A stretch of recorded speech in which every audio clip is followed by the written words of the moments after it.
Suri rumah yang mencetuskan kontroversi dalam kes penderaan pembantu warga Indonesia 4 tahun lalu sehingga menyebabkan mangsa cedera. Zain, 18 out of 20 charges behind me. Activists and supporters are chanting justice for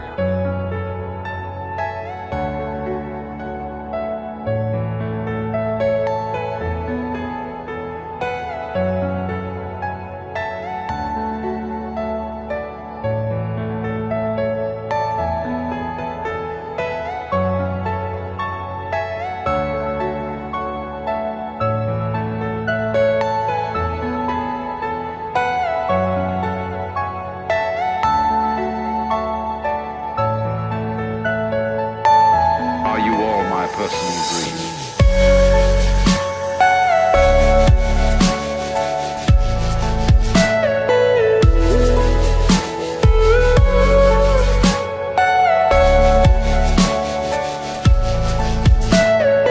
Everything you know is in your mind.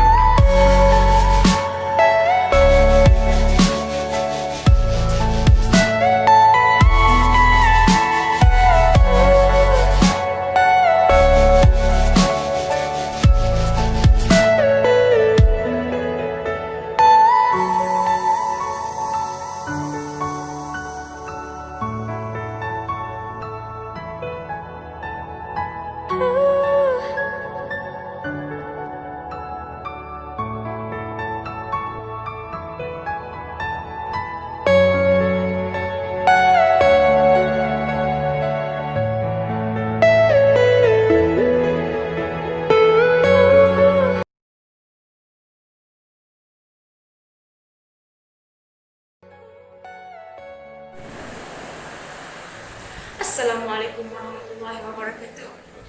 Hari ini, izinkan saya menguraikan tentang kes penderaan majikan terhadap pembantu. Kes penderaan tidak lagi asing di dalam pendengaran setiap manusia. Berbagai kes penderaan telah berlaku di dalam Malaysia ini. Salah satunya adalah penderaan majikan terhadap pembantu. Penderaan bermaksud memukul dan menyiksa secara emosi dan fizikal dengan sengaja. Kini, berbagai kes penderaan dilakukan oleh pihak media massa dan hal ini telah membawa kepada impak kepada negara Malaysia. Kebanyakan kes penderaan di Malaysia melibatkan pembantu rumah yang berasal daripada negara luar, antaranya adalah Indonesia dan Myanmar. Oleh yang demikian, berbagai punca, kesan, solusi dan kesimpulan terhadap kes ini akan kami huraikan.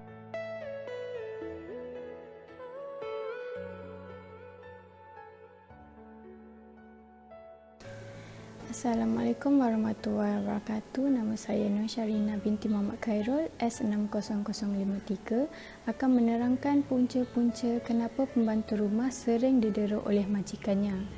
Menjalik salah satu sebab kenapa mereka sering didera ialah mereka pernah mencuri barang majikan mereka dan majikan mereka berperang lalu membuat keputusan untuk memukul atau mendera mereka. Selain daripada itu, mereka juga sering berkelakuan pelik, sebagai contoh tidur tanpa seurat benang. Terdapat berbagai punca yang boleh menyebabkan penderaan terhadap pembantu rumah pada zaman sekarang. Antaranya ialah disebabkan oleh mutu kerja pembantu rumah yang tidak memuaskan dan sejujurnya tidak setimpa dengan bayaran yang majikan beri kepada ejen mereka. Contohnya, majikan berharap pembantu rumah dari Kemboja tahu memasak masakan Malaysia tanpa latihan.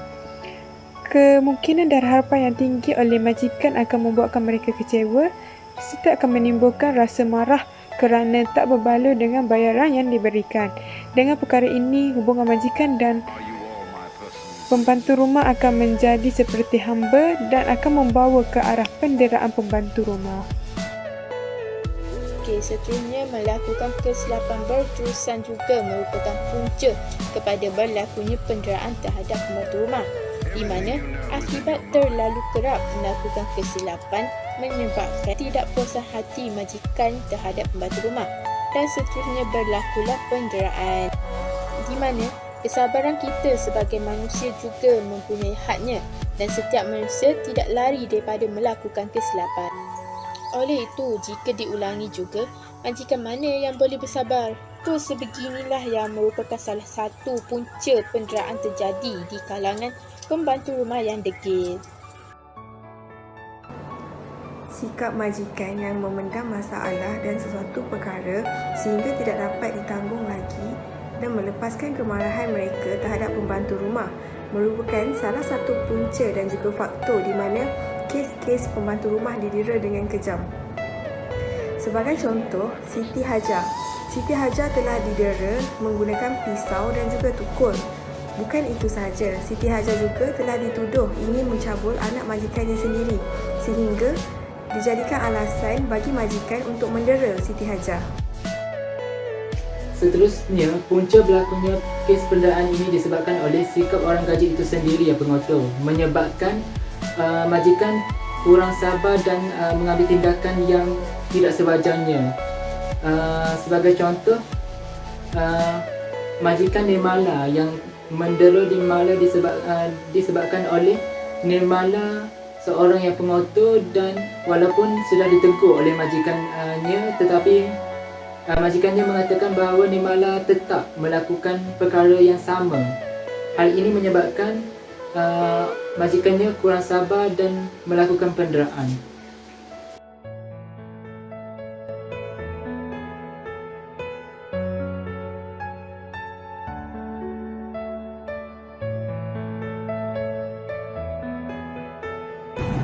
Terdapat beberapa akibat kes penderaan pembantu rumah, antaranya ialah wujud sifat dendam dalam diri. Sifat dendam ialah satu tindakan yang berbahaya terhadap orang atau kumpulan sebagai tindak balas kepada rungutan sebenar atau dilihat. Sifat dendam ini wujud kerana perasaan yang terpendam akibat didera atau terlalu tidak tahan menanggung kesakitan akibat penderaan.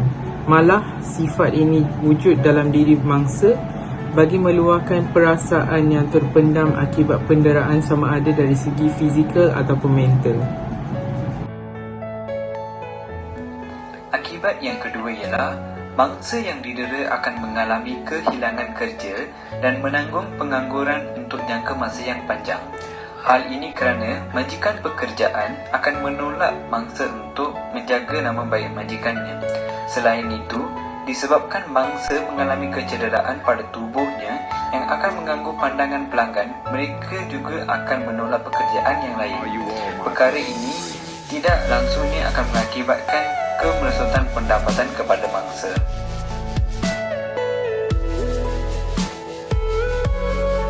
Hidayah Alusna binti Hashim akan menerangkan akibat yang ketiga. Akibat yang ketiga adalah pesalah akan dipandang seorang oleh masyarakat serta pesalah akan susah untuk mendapatkan kerja. Hal ini berlaku kerana majikan akan takut untuk mengambil pesalah ataupun mengambil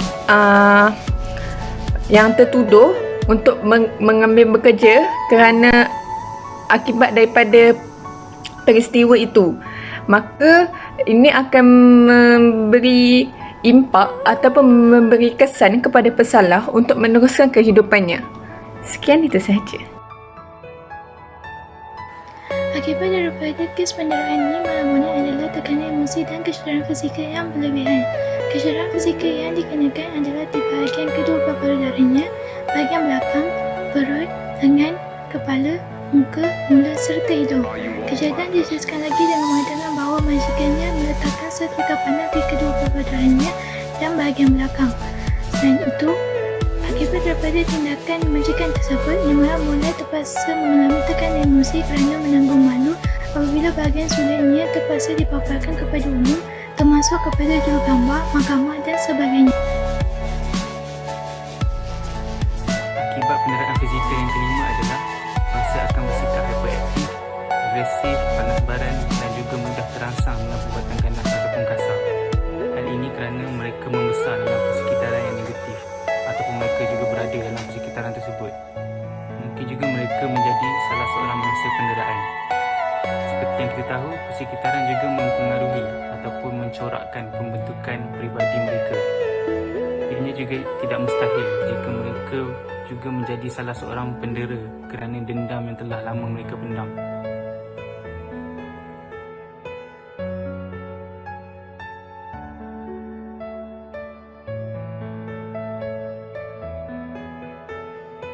penderaan pembantu rumah di Malaysia kian meningkat. Oleh itu, terdapat beberapa solusi yang boleh kita laksanakan untuk mengatasi kes ini. Antaranya ialah majikan perlulah bersifat bertolak ansur. Sebagai contoh, sekiranya pembantu rumah didapati melakukan kesalahan, majikan tersebut pula menanyakan terlebih dahulu, bukannya terus menghina ataupun menghadik pembantu rumah itu. Ini akan menyebabkan hubungan antara mereka menjadi renggang. Oleh itu, jelaslah bahawa sikap bertolak ansur ini perlu diterapkan bagi mewujudkan suasana yang harmoni antara pembantu rumah dan juga majikan. Langkah untuk mematras kegiatan penderaan terhadap pembantu rumah di Malaysia ialah dengan mengadakan kempen-kempen kesedaran tentang hak-hak manusia. Pekerjaan pembantu rumah ini sebenarnya didominasi oleh perempuan-perempuan yang berlatar belakang pendidikan rendah dan status sosial ekonomi yang rendah. Pekerjaan ini sebenarnya membuka peluang yang besar dan mendapat banyak permintaan daripada kawasan-kawasan terutamanya kawasan bandar yang secara tidak langsung ini telah mengubah peranan seorang isteri. Hal ini disebabkan oleh kehidupan yang semakin mencabar dan mereka terpaksa keluar untuk mencari rezeki untuk perbelanjaan keluarga mereka. Oleh itu, terdapat beberapa hak-hak manusia yang patut kita ketahui supaya kita memberikan layanan yang baik kepada pembantu rumah kita. Yang pertamanya adalah hak untuk mendapat layanan yang baik, hak untuk bercuti, hak untuk mendapatkan perlindungan keselamatan, hak untuk mendapatkan gaji dan hak untuk bersuara.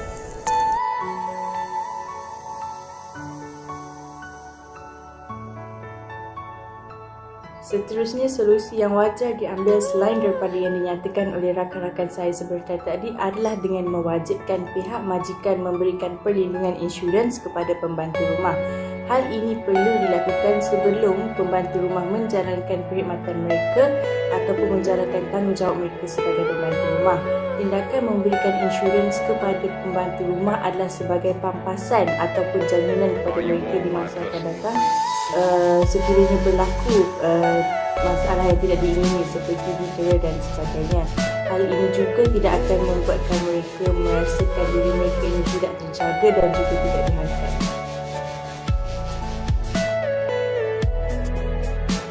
Antara poin solusi seterusnya adalah masyarakat perlulah mengambil sikap prihatin terhadap jiran secara individu. Masyarakat perlulah melaporkan kepada pihak berkenaan akibat salah laku penderaan kes majikan terhadap orang gaji. Jika terdapat kesan-kesan lebam terhadap orang gaji di rumah jiran, perlulah melaporkan kepada pihak yang berkenaan. Jika terdapat bunyi-bunyi bising yang menakutkan di rumah jiran, perlulah melaporkan kepada pihak-pihak yang berkenaan. Pihak-pihak berkenaan adalah seperti polis, pemerhati hak asasi manusia dan agensi-agensi buruh. Langkah untuk mengatasi kes penderaan pembantu rumah adalah kerajaan perlu menggubal akta. Kerajaan perlu menggubal akta berkaitan pekerja asing terutamanya kes pembantu rumah yang didera dengan menggubal akta perlindungan pekerja asing serta meminda akta imigresen bagi mengatasi penderaan seumpamanya. Bagi majikan yang melakukan penderaan terhadap pembantu rumah, mereka akan dikenakan hukuman atau denda yang setimpal bagi kesalahan yang mereka lakukan. Dengan secara tidak langsung dapat memberi pengajaran kepada majikan yang mendera pembantu rumah tersebut. Untuk kesimpulan, majikan perlulah memahami konsep pembantu rumah. Mereka bukan hamba yang perlu mengikut 100% kemahuan majikan. Terdapat juga majikan yang tidak berperi kemanusiaan yang sanggup mendera pembantu rumah mereka dan ada yang sampai meninggal dunia seperti kes yang berlaku kepada isteri Komariah dan Mei Si Chan. Pembantu rumah tidak sepatutnya dilayan sebagai nilai alatan semata-mata. Pembantu rumah juga merupakan manusia yang mempunyai nilai dan hak kemanusiaan yang sama seperti majikan. Terdapat banyak akibat atau kesan negatif yang akan berlaku sekiranya masalah sosial ini terus berlaku.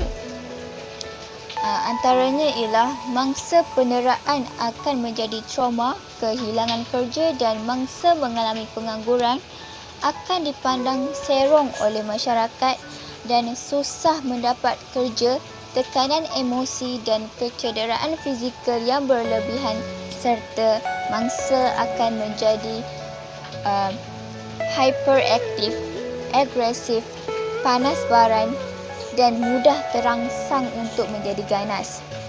Oleh itu, penderaan terhadap pembantu rumah perlulah ditegah kerana ianya merupakan perbuatan yang sangat tidak bermoral.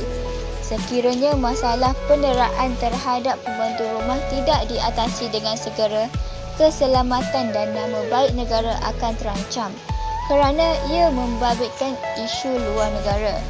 Terdapat banyak solusi yang boleh dilakukan untuk menyelesaikan masalah ini. Antaranya ialah memberikan hak bersuara kepada pembantu rumah, majikan bertolak ansur dengan pembantu rumah, penggubalan akta kerajaan, perlindungan insurans kepada pembantu rumah dan masyarakat memainkan peranan mereka. Di samping dimensi kemanusiaan dengan ramifikasinya, isu jenayah dan penderaan yang melibatkan pembantu rumah warga asing di Malaysia juga mempunyai dimensi diplomasi dan melibatkan hubungan internasional serta dimensi keadilan dan pentadbiran undang-undang. Oleh itu, masalah penderaan terhadap pembantu rumah perlu diatasi dengan segera. Kerajaan juga haruslah tegas menggubal akta berkaitan dengan kes penderaan ini supaya tiada majikan yang berani mendera pembantu rumah mereka. Dalam pada itu, peranan masyarakat juga sangat penting. Contohnya, semangat kejiranan perlu diamalkan bagi memastikan setiap penderaan yang dilaporkan kepada pihak polis untuk diambil tindakan sewajarnya terhadap majikan yang terlibat. Oleh demikian, dapatlah disimpulkan bahawa penderaan pembantu rumah yang dilaporkan kini boleh merenggangkan lagi hubungan baik antara negara.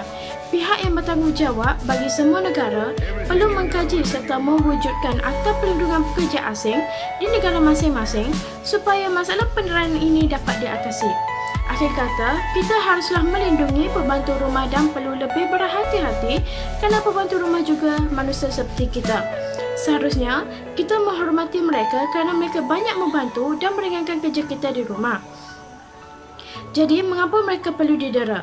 Adalah tidak logik jika pertolongan yang diberi dibalas dengan penderaan. Justeru, semua pihak haruslah bertanggungjawab dan memainkan peranan dalam mengatasi masalah penderaan ini.